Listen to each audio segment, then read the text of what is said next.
Richardson resigned. She resigned the day before. Let me read the account that appeared in the San Diego Union Tribune. IRS Commissioner Margaret Miller Richardson warned yesterday that continued public bashing of her agency may someday undermine Americans' willingness to pay their taxes voluntarily. Ultimately, she said, I worry it may have some impact on our self-assessment system. Now, there's two things she said. The payment of income tax is voluntary, and she mentioned self-assessment. Now, how many people, when they read this, said, gee, she's the commissioner, she's saying it's voluntary, I won't volunteer anymore. No, you know what they would assume? They would assume she made a mistake. Now, most Americans are, when it comes to income taxes, they have the psychological ailment. It's called cognitive dissonance, which is a psychological ailment which says that if you have a deep-seated belief or something, and somebody tells you something that's contrary to that deep-seated belief, you reject it. You don't even consider it. It's like throwing a ping pong ball against your head. So many Americans believe that they're required to pay income taxes that even when the commissioner says it's voluntary, it doesn't even penetrate. You're going to find out why it's voluntary in a minute. What does self-assessment mean? Self-assessment means you assess yourself. And unless you assess yourself, you can't even owe the tax. Now, most people who have paid property taxes know they get property tax. They don't assess themselves. The city sends an assessor down, determines your tax, and sends you a bill. Well, you know, you're going to discover, that's what the law says. If you owe an income tax, the government's supposed to send you a bill. And until they do that, you don't owe the tax. But again, how come you don't know this? Because your accountant lawyer doesn't even bother to tell you. I want to ask you a question. How many people here, be truthful, how many people here filed a tax return last year? Come on, how many people filed a tax return last year? No, you didn't. You filed a confession. Well, think about it. You can return a library bill. You can return the lawnmower to your neighbor. But when I say return, what do you return to the government? You don't return anything. The word return first appeared in the tax literature in the Tax Act of 1862.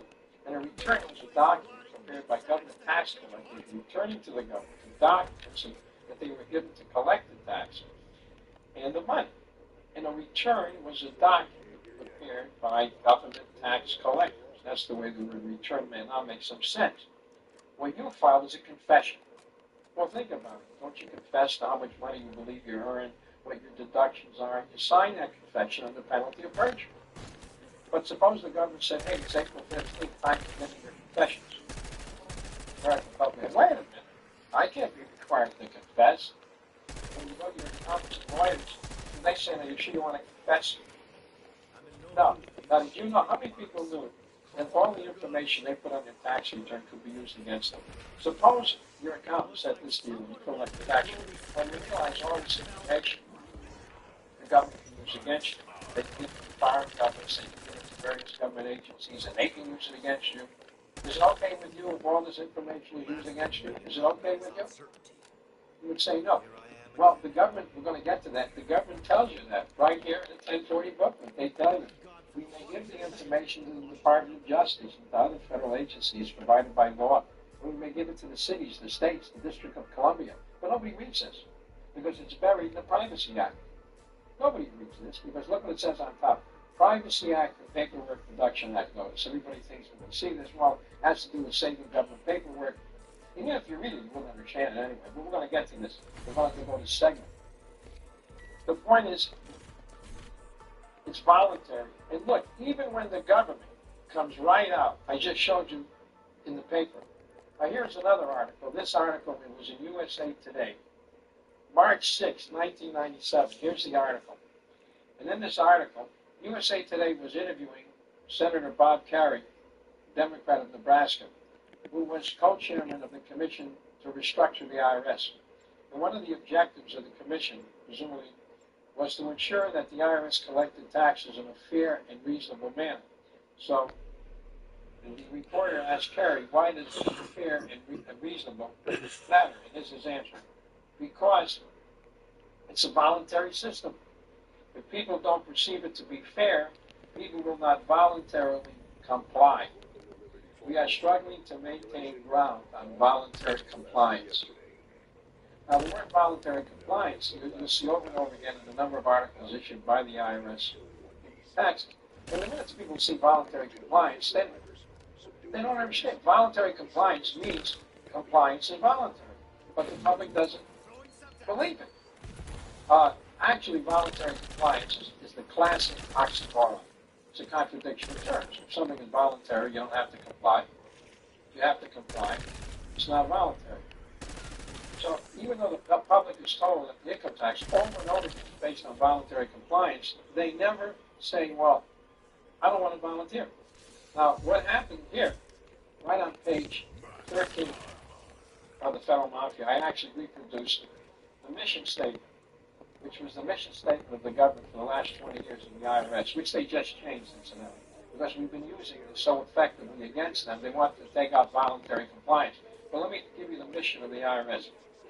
And the mission of the service is to encourage and achieve the highest possible degree of voluntary compliance with the tax laws.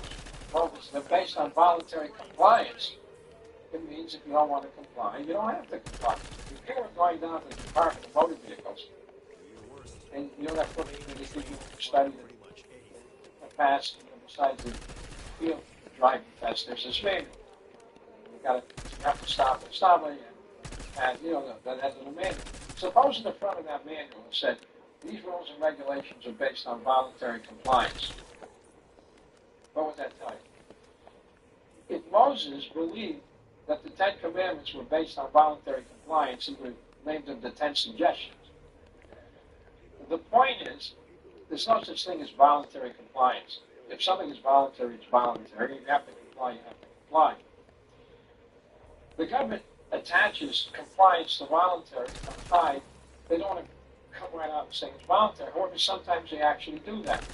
Now, on page 12 of this book, Federal Mafia, I actually reproduced, you'll see, those of you who have your books, you can check them right along with me. On page 12, there was the annual report put out by the Commission of Internal Revenue. At the time, Jerome Kurtz was then the commissioner. And you will see that in connection with the income tax, he says no less than 6 times that the payment of income tax is voluntary, voluntary, voluntary. And you think that Jerome Kurtz doesn't know the meaning of the word voluntary? You can see on page 13, there's a training syllabus that the government would send to high schools. And you'll see where the arrows are. The term voluntary compliance, 3 times compliance is voluntary. Now, if you turn the page, as a matter of fact, on page 16, and you'll notice in the book, the Federal Mafia, I reproduced documents. One of the reasons why the book is manual size, it allowed me to reproduce the actual documents. Because if I told you what was in the documents, you wouldn't believe what I would have told you. Because in figure 1.5, here is the actual transcript of the testimony being given by Dwight Avis, who was then head of the Alcohol Tax Division of the IRS. He's testifying in front of the committee. Look what he says. Your income tax is 100% voluntary, and your liquor tax is 100% enforced. Now, the situation is as different as day and night. So,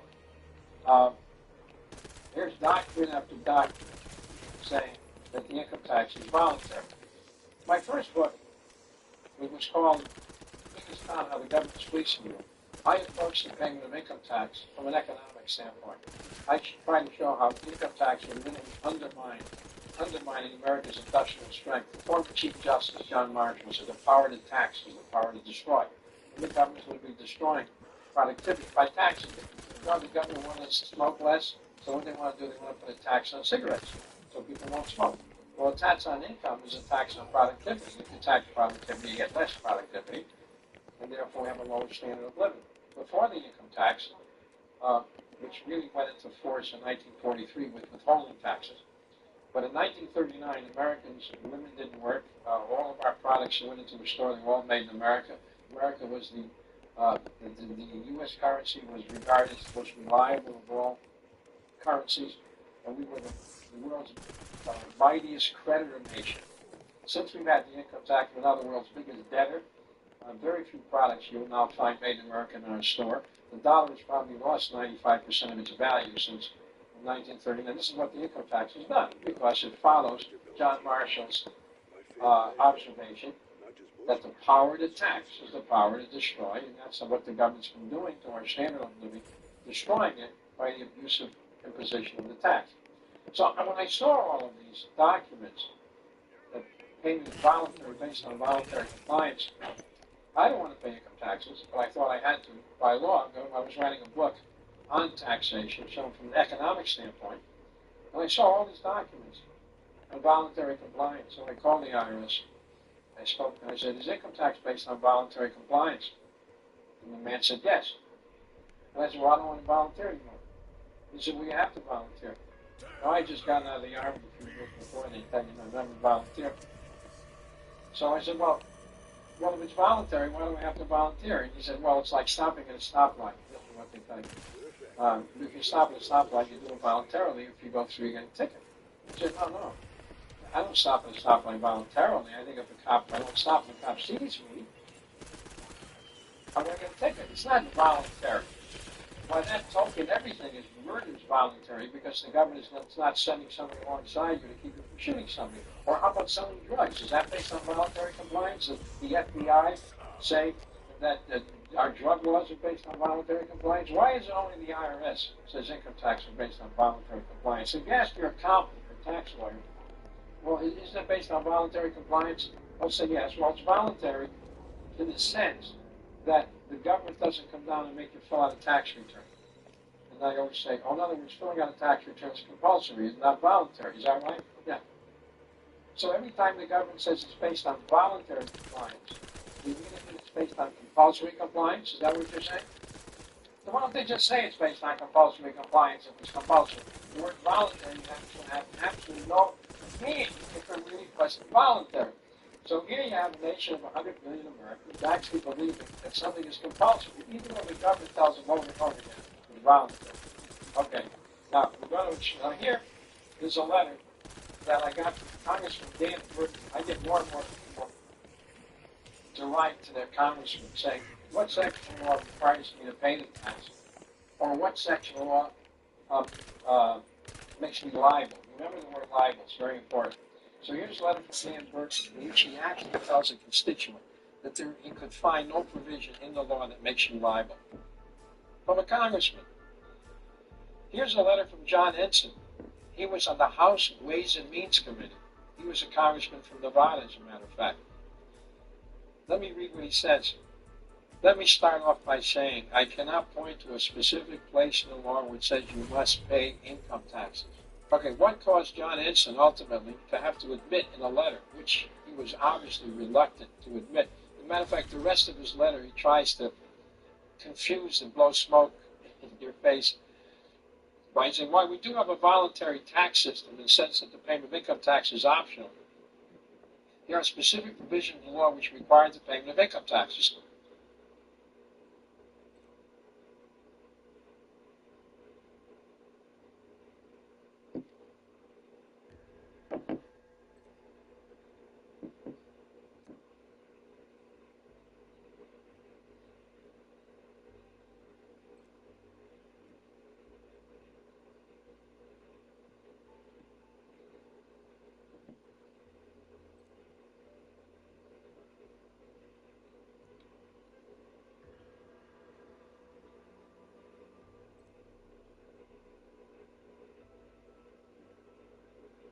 It's amazing how such a simple request can cause such an epic meltdown. Elon Musk shared this. Consistent with President Trump's instructions, all federal employees will shortly receive an email requesting to understand what they got done last week.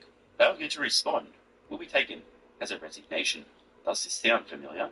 If not, I'll refresh your memory shortly. But first, some more context from Musk, who posted this. The reason this matters is that a significant number of people who are supposed to be working for the government are doing so little work that they are not checking their email at all.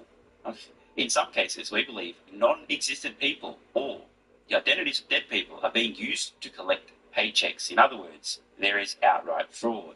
And I think this is probably fair. I mean, this is a great pulse check, as Musk pointed out. A very basic pulse check. I mean, if you can't at least respond to an email, that's critical to you retaining your job by explaining what you did in the last week. You're probably not looking at your emails, so what the actual fuck are you doing? Or worse, does this person even exist? Of note, over the weekend, Musk posted this. A large number of good responses have been received already. These are people who should be considered for promotion, right? Government employees actually working on a weekend. Brilliant, right? All the people who are on the ball, dedicated, hardworking, responsive, got their shit together. They now have a short list of people to at least consider for promotion. This comment from Musk is not in jest. If you're running an organisation, you just received a short list of the people who give the biggest fuck and who are the most responsive to requests. Not hard. And now, the context. In case you guys were unaware, a truly hilarious exchange occurred when Elon Musk had expressed interest in a company then known as Twitter. Musk had purchased a stake in Twitter, was looking at joining the board, getting involved, and having some active say in the company, although it quickly became evident to Musk that he was dealing with a bunch of absolute fucking morons, and essentially said, fuck it, I'll just buy the whole goddamn company. Check this out. Elon sharing some thoughts with then CEO, Parag Agrawal. Third piece is a Twitter-like app on your phone that accesses the database in the cloud. This could be massive. By the way, check out the timestamps here. 3:23 a.m., 3:23 a.m. 10 a.m. the same day. Parag writes a wall of text, getting butthurt and having a fucking cry because Elon was sharing some thoughts publicly on Twitter about Twitter. Parag writes, "You are free to tweet. Is Twitter dying? Or anything else about Twitter. But it's my responsibility to tell you that it's not helping me make Twitter better in the current context. Next time we speak," they're texting me out, by the way, "I'd like to provide you perspective on the level of internal distraction right now and how it is hurting our ability to do work." Oh, God, you can smell the fucking soy through the screen. "I hope that Ask Me Anything will help people get to know you, to understand why you believe in Twitter, and to trust you. And I'd like the company to get to a place where we are more resilient and don't get distracted by things." Fucking pathetic. But we aren't there right now. So in response, Musk hammer blow of the fucking century. What did you get done this week? By the way, note, Musk is texting these things, right? 3:23 a.m. Didn't hear back from Parag until 10 in the morning. I don't know how long you spent crafting this embarrassing wall of text. Then Musk, already there, immediately responds, "What did you get done this week? I'm not joining the board. This is a waste of time. We'll make an offer to take Twitter private." And we know how that went, by the way. Spoiler alert, how that went is he did acquire the company, overpaid. Twitter apparently, I can't say definitely because, but almost certainly lied about the number of bots on the company. But anyway, acquires the company and has roughly quadrupled the profitability and massively increased the features, functionality, value. Oh, and then there's also more active users, more active user minutes, the whole massive acquisition of Twitter and transformation into X. It's a much better and much more profitable company, and it's a much better platform. This is the difference in mindset in the world of business and government. What matters? Results. What doesn't matter? Everything else, including being distracted by things. Wow. So remember, for those of you who don't know, Musk essentially got rid of about 80% of the people working at Twitter when he took over the company. And miraculously, the product is indescribably better, and the company is roughly 4 times as profitable. This despite totally credible reports in the fake news at the time that Elon didn't know what he was doing, that Twitter would go bankrupt under his leadership, blah, blah, blah, blah, blah. We're seeing this same level of transformation now starting to happen with the Department of Government Efficiency on the US government itself. It's glorious. And the Parags of the world currently employed are going to have a very hard time in justifying their existence. Imagine you get this email from the Department of Government Efficiency. 5 bullet points, what did you get done this week? And unlike the snappy responders who Musk has already given credit to over on X, you're struggling to think of what you actually did over the last goddamn week. If you are actually working, it's going to be a pretty easy email to respond to. It's also a great way to discover the people who literally don't exist or aren't even checking emails, right? As they said in email, no response equals resignation. And now here's Donald Trump talking about, quote, work from home. And we're doing another thing. If they don't report for work, we're firing them. In other words, you have to go to office. Right? Right? Look at her. If you don't report to work, that's another scam. Who the hell, if I'm staying home, let's see, my golf handicap would get down to a very low number.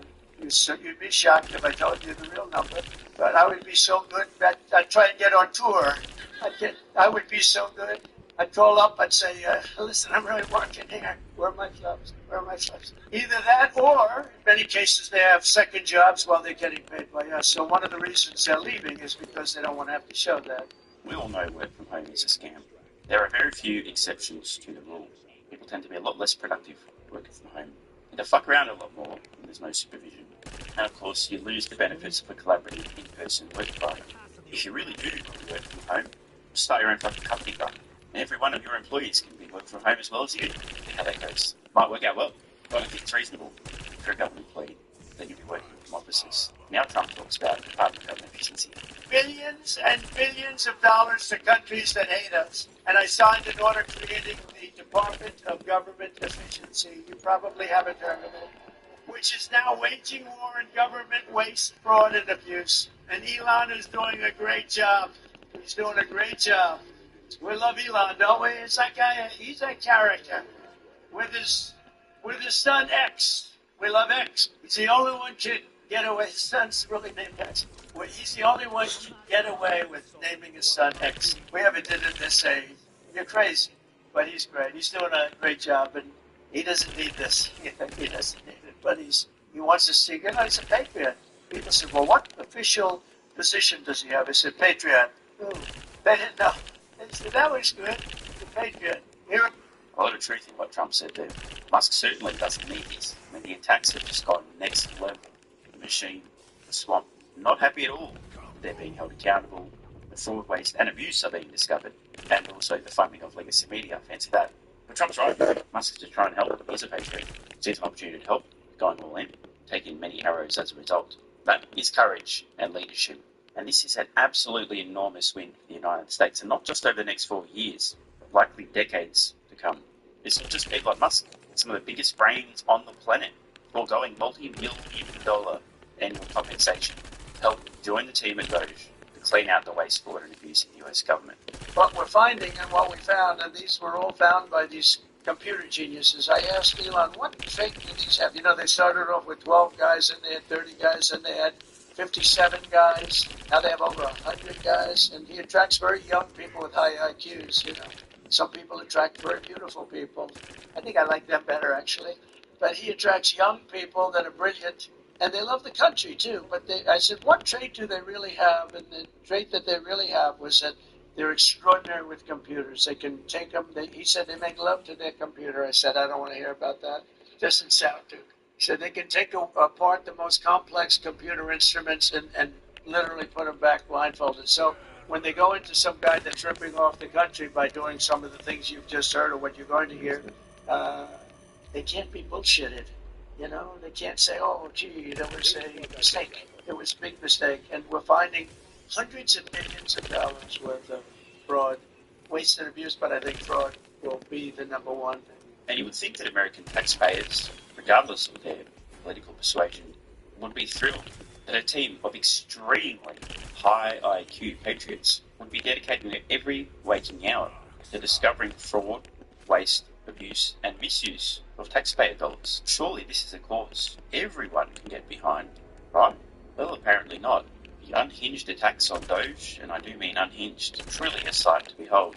Here are two of the actual worst humans on the planet, and also two of Elon's biggest haters. The whole brand actually appears to be hating on Elon Musk, sharing their thoughts on the Department of Government Efficiency, which is discovering and ultimately will save US taxpayers hundreds of billions, maybe even $1 trillion plus dollars. I want to know who are these young, highly intelligent, highly motivated zealots following him into these buildings and shutting off payments to schools and Head Starts. I want to know their names. Well, they're trying to, the local officials are trying to make that official. The newly installed Trump are threatening people for naming their names. Just like, oh yeah, but they can unmask CIA officers who put their lives in harm's way to try and keep our Americans safe. I want to know who their names are, and I want to see Democratic governors saying, I'm going to do everything I can in my power to use the full faith and to the letter of the law to put you folks in prison. I think what you're doing is trespassing. Okay, let me be clear. Scott, who, by the way, historically, Tesla's local guy, short of the stock, lost a lot of money, also made a massive bet on Kamala Harris winning the recent presidential election. What an idiot. Isn't even attempting to be subtle. He's calling for the arrest of the Department of Government Efficiency engineers, the team of high IQ geniuses, who in read-only mode, as federal government employees with the same rights and privileges as other federal employees, he's literally calling for them to be arrested. Essentially do whatever it takes to stop these people from discovering waste, fraud, and abuse. I mean, this is so incredibly unhinged. What the fuck needs to be going on in your head to appear on a podcast and say this stuff out loud? It boggles the mind. I mean, unless, of course, you're a recipient of some of this fraud, in which case I could understand making a case to arrest the people that are discovering the fraud. Let's continue. I think this is a coup. And be clear, just because the new insurrectionist who was elected, I don't believe this is legal. And I'm going to hold the people accountable who are trespassing and part of a coup accountable. To just sit back and say this is horrible and this is unlawful, we need to go gangster here and say, look, Bro, you can see the pain in Scott's vagina as he speaks. We need to go gangster here. Is he implying what? I mean, I'm not even going to go there. And the claims that it's illegal for federal employees to be... Bro, I mean, this dude needs some serious... I don't know. This, to me, is a man who's not well, like, mentally. And I mean that in all seriousness. This is not the behaviour. These are not the talking points of a man who is in serious trouble in terms of mental health. And look at the... He's not well. Something's not right with Scott.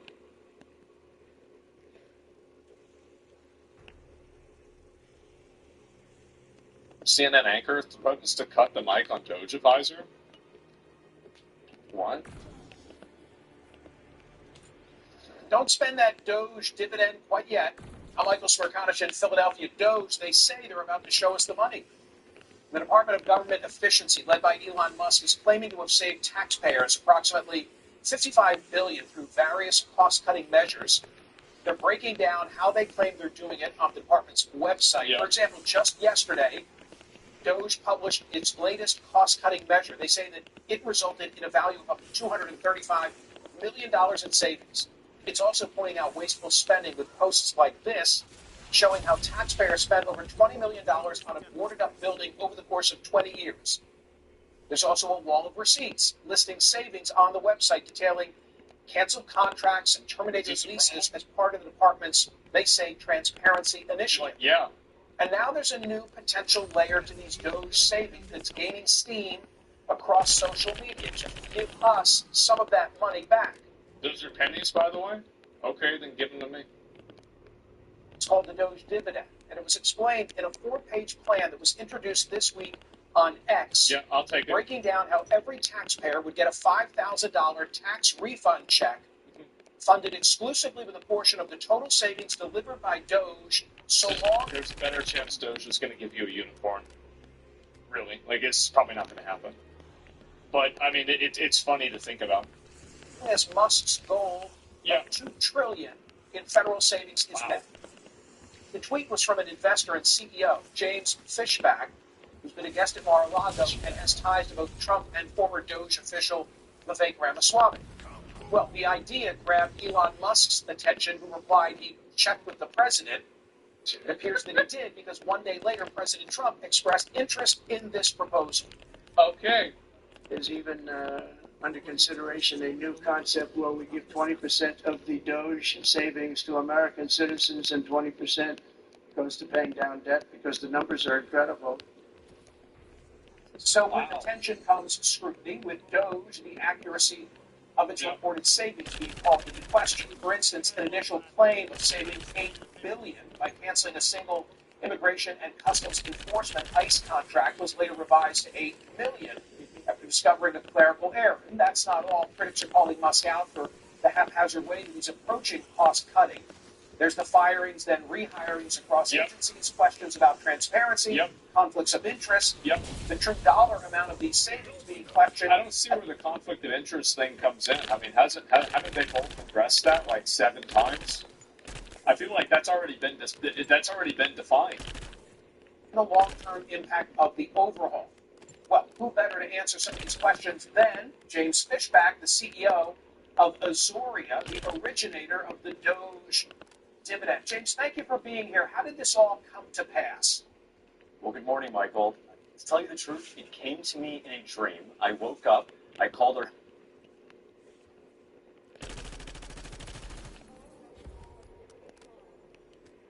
Exfil window is opening.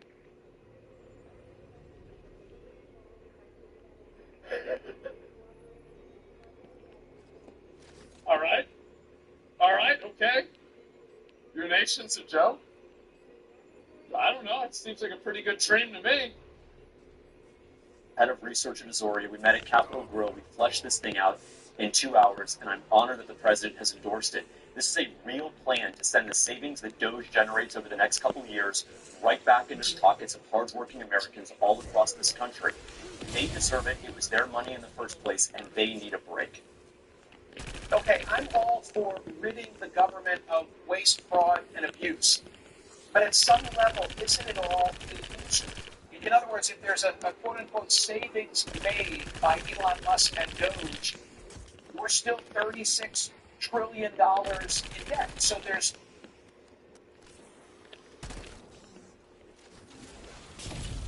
So, let me get this straight. The logic is that because we already have a bunch of debt, we might as well just keep spending money? Like, I don't understand this at all. And also, if this was illusory, then why did we give out COVID stimulus checks? We already have a principle for this. There's a precedent for this. It happened like 3 years ago. What do you mean? There's no pie to cut up. There's no slice of the pizza that I can hand back to you unless we continue to borrow those funds. Well, our plan's really simple. Over the next couple of years, They already forgot? You think they forgot about the COVID we're going to stimulus? take 20% of that and put it right back in the hands of taxpayers. The other 80, as President Trump pointed out, will go back to paying down the debt and narrowing the deficit. Here's the truth, Michael. For every $5 that Doge saves, as we believe calculated by the Congressional Budget Office, when this whole project is said and done next summer, for every $5, $1 goes back to the pockets of American taxpayers. Here's why. Jesus, bro. Like, this guy got a default resting face like a Starfield NPC. This is not. What's it? Damn, bro.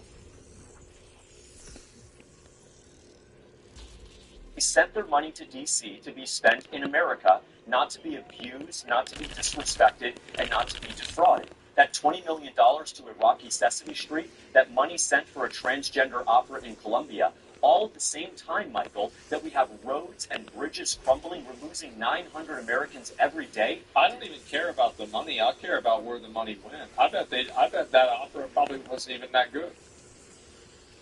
I want a detailed balance sheet of that opera.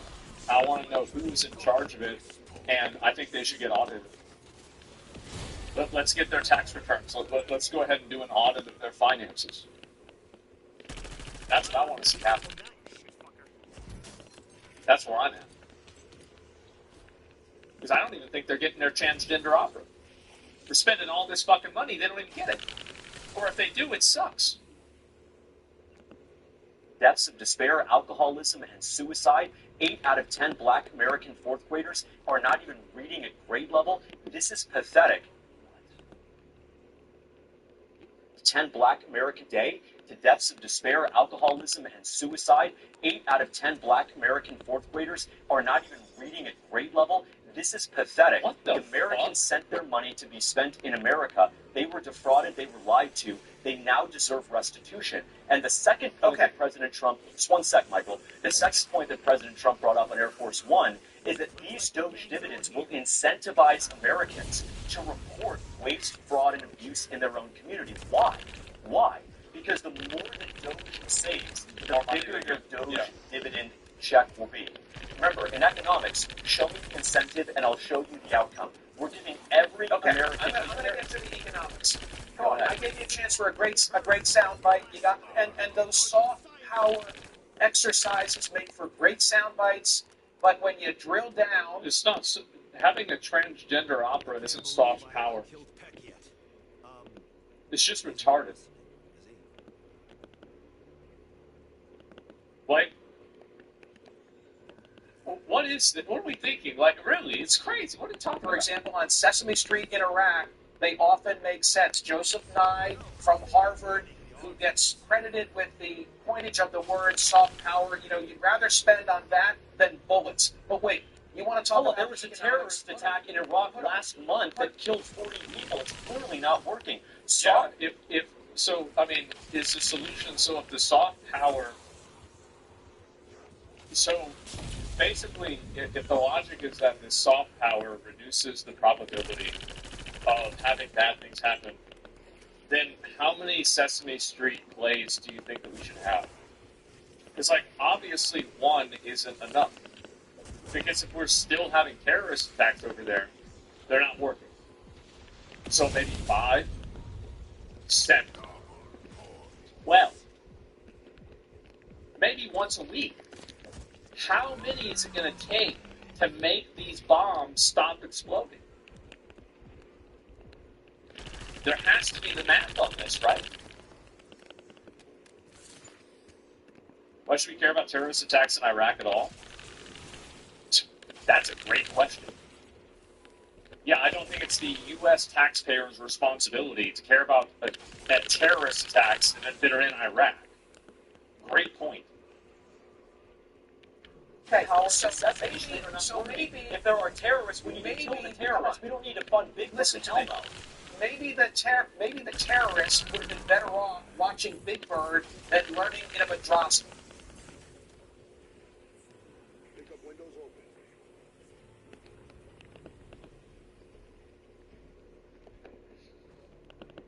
So he's saying we need more Sesame Street plays in Iraq. What is it like? I don't understand. Like, you see the video. Like, how is this possible? Is there any thinking to this at all? This is amazing. There's no answer. I don't even understand this at all. Depends if the government divided their nose. Otherwise you don't need to care. Well, this is my mindset. Is that why the fuck are we in Iraq at all? Now, I'm speaking as an American, so I can't understand Iraqi culture.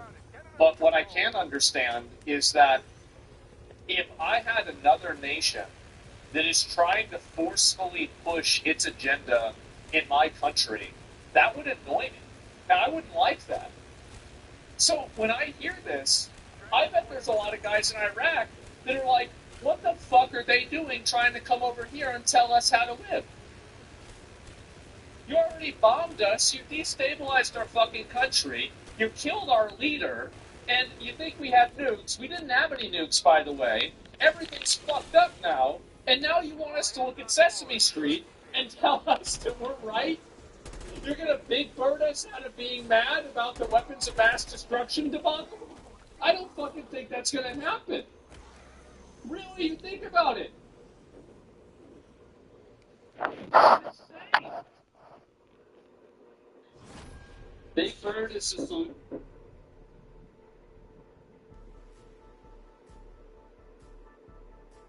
Welcome back, everyone, and today's going to be a video relating to food banks and food stamps. It's something that we get here in Canada. In the United States, we have food stamps. In Canada, we have food banks where you basically donate things to a bank, and you basically have the food that you can basically get for free if you are someone who needs it. But not everyone qualifies for these, just like in the United States, not everyone qualifies for food stamps. Now, there's a lot of videos that I wanted to cover today. I also wanted to show you guys some articles as well relating to this exact subject. There's going to be a lot of stuff from basically packages of food that a grocery store will actually sell, and then they basically give those to people on the street or the homeless who need it.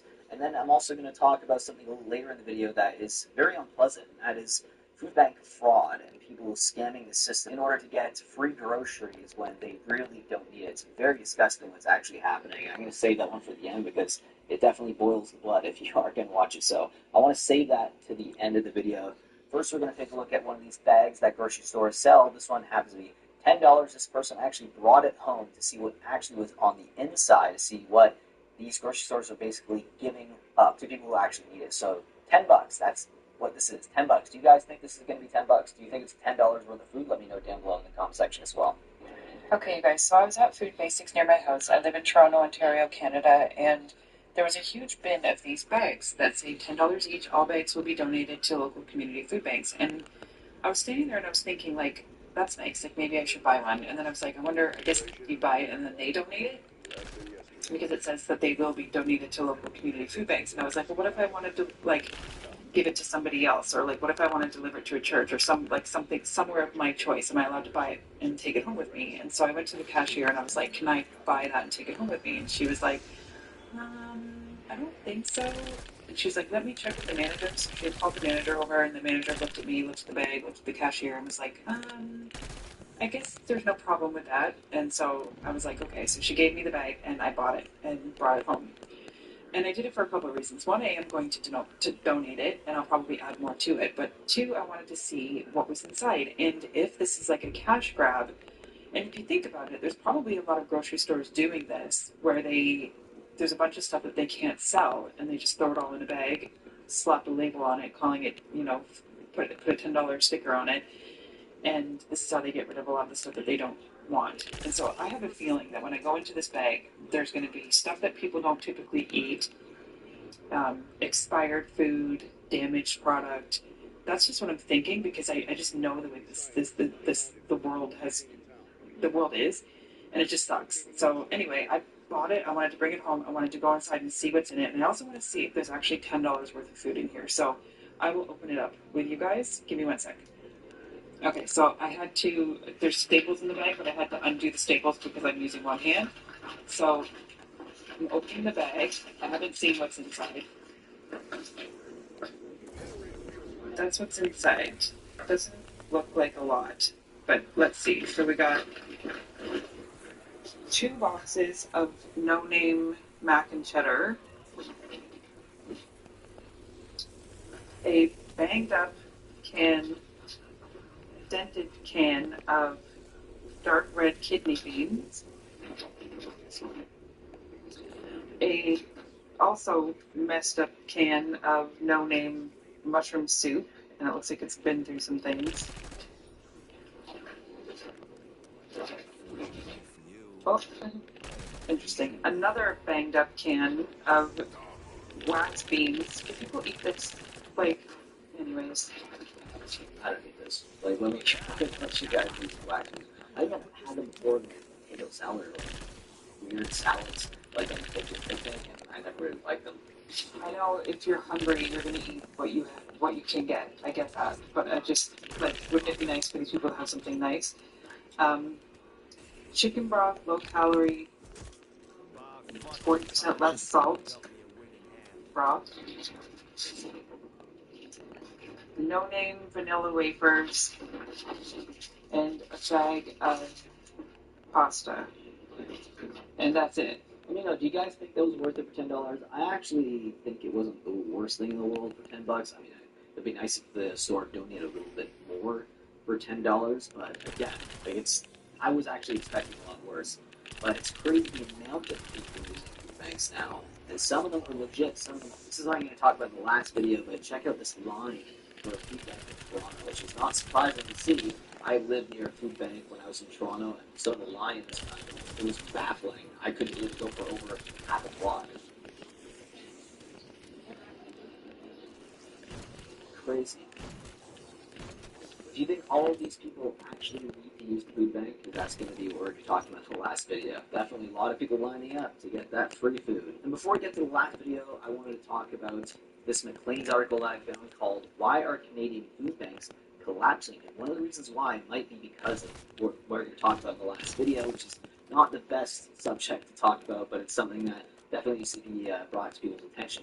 As Canadians grapple with astronomical grocery prices, probably high numbers of people are flocking to food banks to feed their families. Last March alone, 2 million Canadians visited food banks, a staggering 90% increase from 2019, and the most recent figures estimate that 12,000 new users access them every month. Food banks aren't just frequented by unhoused, precariously employed folks anymore either. Now, 1 of 5 users already has a steady job. Now, do you think that these people with steady jobs should be able to access these food banks? I know it's a touchy subject due to the price of groceries as well, but sometimes it can feel, and it could legitimately be fraud. And that's what this last video is about. Wow. See, I thought this comment was going to be a joke, right? Or I thought it was going to be one of those generalizations that wasn't going to be as bad as what this person's presenting. Boy, was I wrong. So I asked this person to DM me the link, and this is what was shown. मेरे घर से just 600 meters के distance पे ही ये stall लगा हुआ है और वहाँ पे ही everything Tuesday and Thursday. Essentially, he's describing the days that food banks are open, and you can go there certain days for you to get free groceries in order for you to save money. This is a video meant for international students. So here's my problem with the whole situation, right? Again, I'm not targeting a specific race here. This message I'm about to convey is meant for every international student, whether you're Chinese, Filipino, European, Indian, or South American. By the way, if you go to Mr. Patel's channel there, he's actually pretty well off. But I can only hope that what you're saying is all just hypothetical and you're still not pulling from the food banks. Anyways, back to my point. For all of you international students, you need to realize that when you come to this country, there's a reason they ask for how much is in your bank account.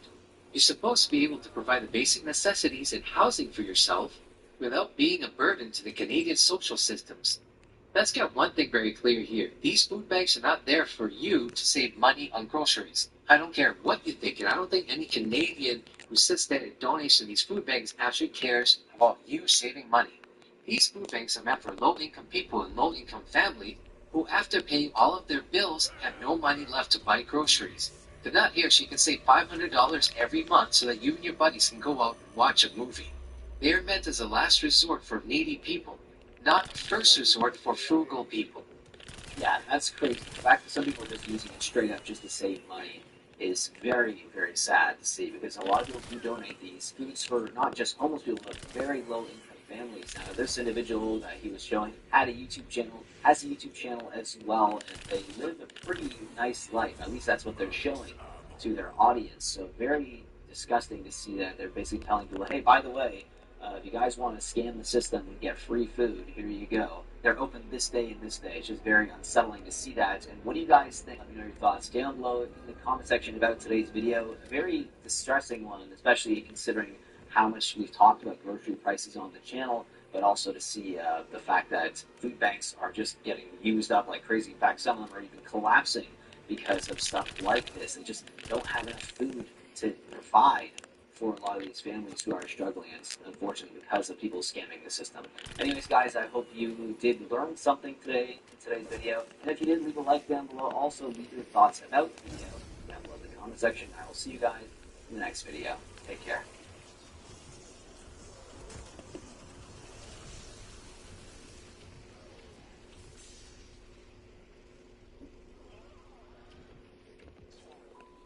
So how is it possible in a democracy that more people aren't questioning why a house that sits above the House of Elected Representatives in Canada, the UK, is actually formed of people who aren't even elected?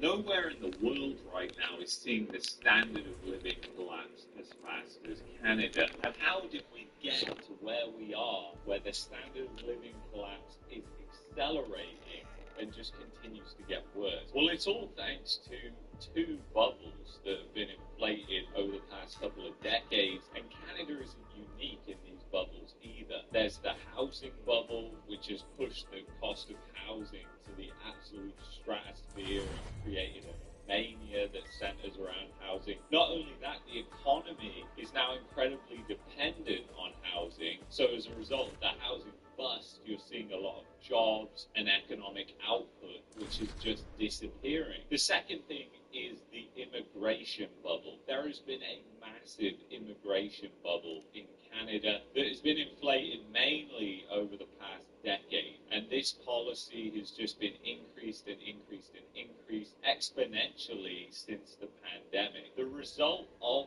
all this population increase has basically crippled public services such as healthcare, infrastructure, even such as electricity. In places like Calgary, grid alerts are now common because there's not enough electricity and they're not building enough infrastructure for all the people that are coming to the country. Now, you can't blame the people that are coming in because they're coming in just to better their lives. Most of them are doing it legally, although there has been some wildly abused immigrant categories such as the student visa category, where people took advantage of student visas in order to get a visa in Canada and a path to permanent residency, and then invite their whole entire family over who didn't contribute anything to the productivity of Canada and sucked on the system, which has deteriorated public services even more. But the housing bubble and the immigration bubble are not the only bubbles. There's a third bubble, which is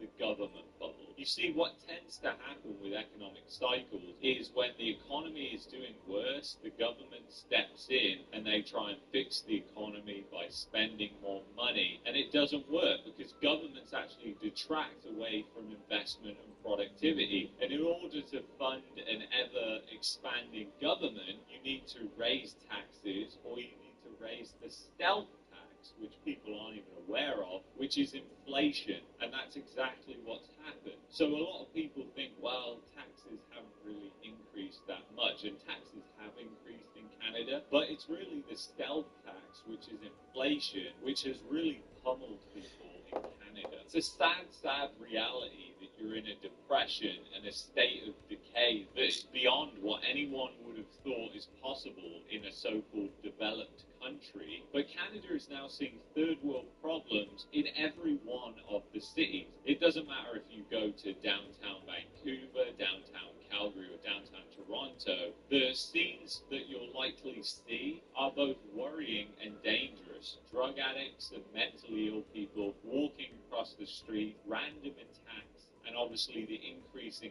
crime due to the fact that people can't even afford to feed themselves in Canada. The immigration bubble was a complete disaster and will serve as the legacy of one of the worst governments in the history of Canada, which was the Trudeau government. The immigration bubble has suppressed wage growth at